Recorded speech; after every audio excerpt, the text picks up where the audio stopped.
Students, next question of exercise 5.1, question number 19 is, show that the function defined by g of x equal to x minus closed interval x is discontinuous at all integral points.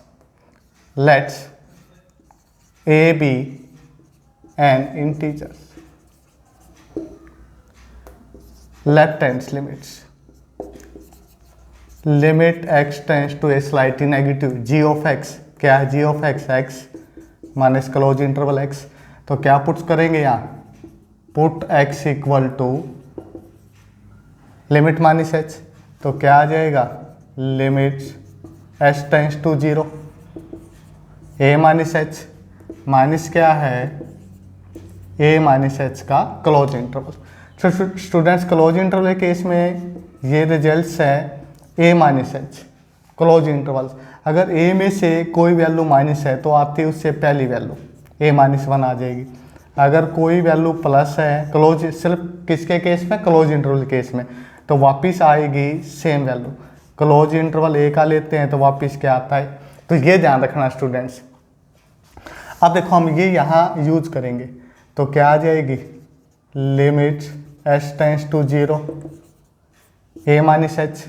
यहाँ puts करो तो क्या आ जाएगा? a minus 1.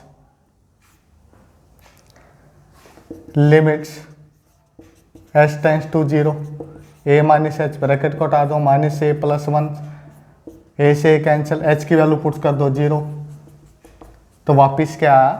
1 के equals. अब हम निकालेंगे इसकी RHS, right hand limits.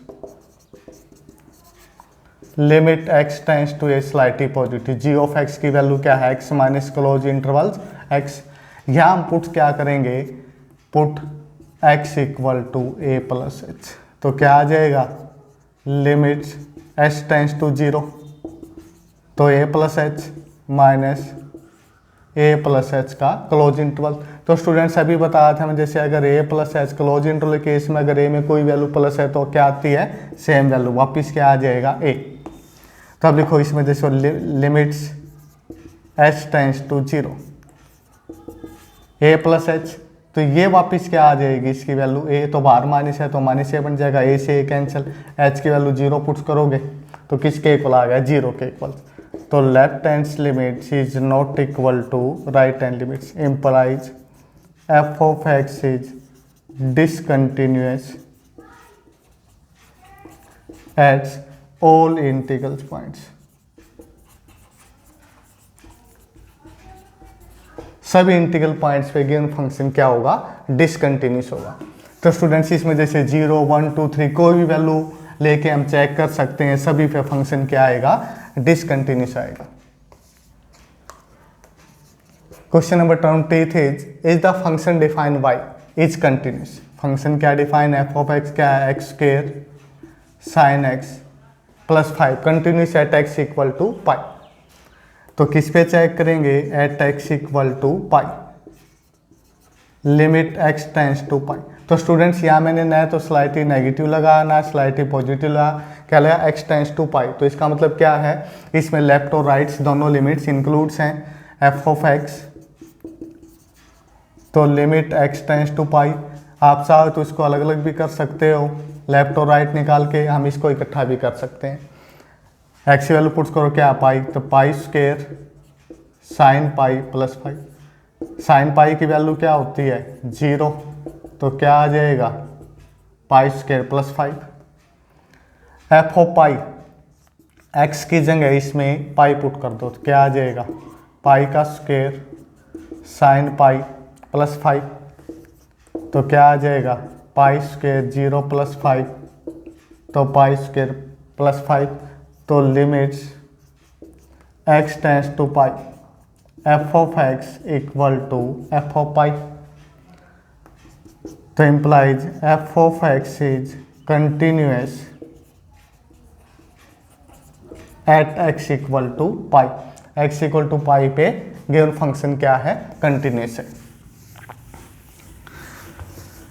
Students, question number 21 and 22 हम एक साथ करेंगे दोनों क्वेश्चंस को.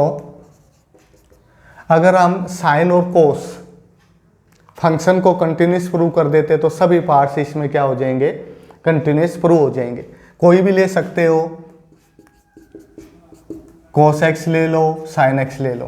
Prove that the cosine function is continuous, prove that sine function is continuous.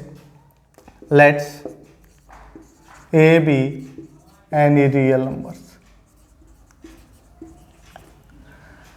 Left hand limits, limit x tends to a slightly negative, f of x क्या है, cos x, तो यहाँ क्या आ जाएगा, cos x।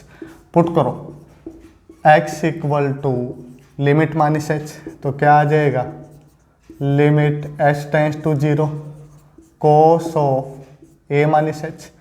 तो cos of a minus b का formula लगेगा स्टूडेंट्स यहाँ, तो क्या आ जाएगा, limit h tends to 0 cos a cos h plus sin a sin h, cos a cos b plus sin a sin b। अब दोनों की अलग अलग लिमिट्स लेंगे। Limit h tends to 0 cos a cos h,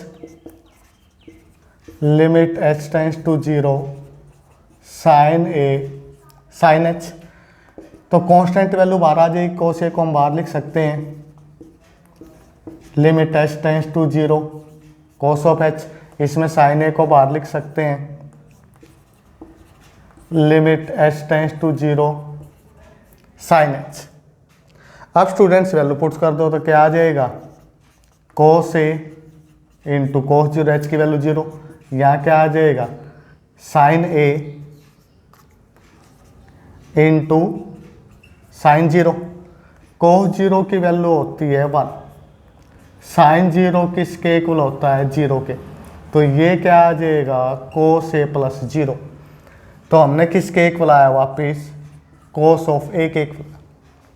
अब student देखो RHL निकालोगे, RHL निकालोगे तो बाकी क्या आएगा, सेम आएगा, सिर्फ यहाँ क्या आ जाएगा, प्लस आ जाएगा, यहाँ क्या आ जाएगा, a प्लस h, बाकी सेम, तो यहाँ माइनस आ जाएगा, बाकी सारा का सारा सेम सोल्व होगा। अगर हम इसकी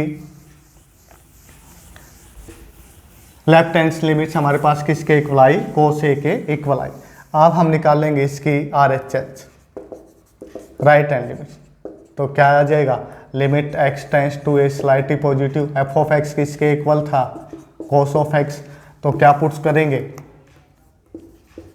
put x equal to a plus h, तो क्या आ जाएगा, limit h tends to 0 cos of a plus h, तो यहाँ cos of a plus b का फार्मूला लग जाएगा, तो क्या आ जाएगा, limits h tends to 0 cos a cos h minus sign a sine h। वही दोनों को अलग अलग कर देंगे, अलग अलग लिमिट्स ले देंगे, तो अलग अलग लिमिट लेंगे तो क्या आ जाएगा, यहाँ cos a बाहर आ जाएगा, जैसे हमने पिछले केस में किया था, इनटू क्या आ जाएगा, cos h, इसमें साइन a को बाहर निकाल दो, limits h tends to 0 sine h, value put कर दो, h की वैल्यू क्या है, 0, तो cos of 0 sine a sine 0, cos of a है यहाँ, cos ऑफ a cos 0 1 होता है, sine a sine 0 0, cos of a, f of x किसके इक्वल्स है,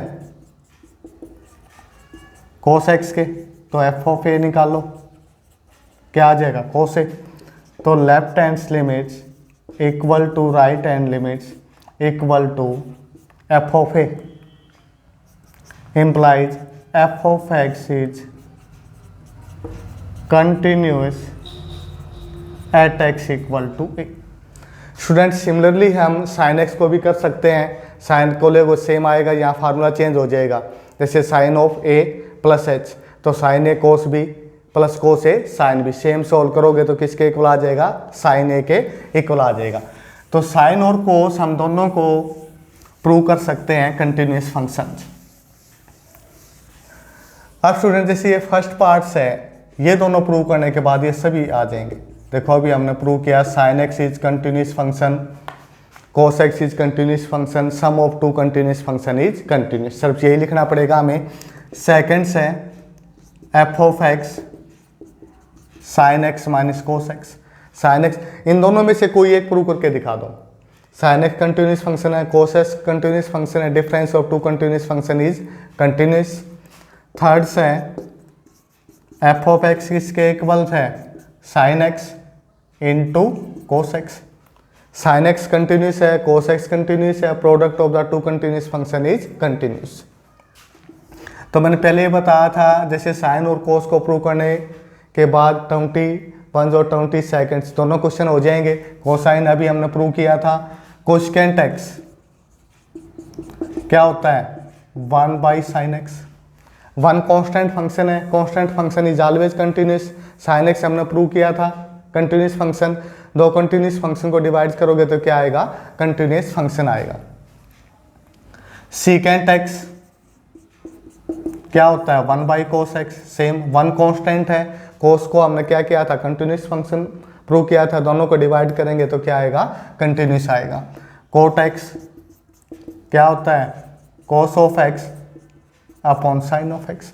तो एग्जाम में स्टूडेंट्स इन दोनों में से किसी एक को प्रूव कर सकते हैं कंटिन्यूस फंक्शन। सेकंड को हम क्या लिख देंगे, सिमिलरली कोस एक्स कंटिन्यूस है, साइन एक्स कंटिन्यूस है, डिवाइड्स करेंगे टू कंटिन्यूस फंक्शन को तो क्या आएगा, कंटिन्यूस। तो कोट एक्स भी क्या हो जाएगा, कंटिन्यूस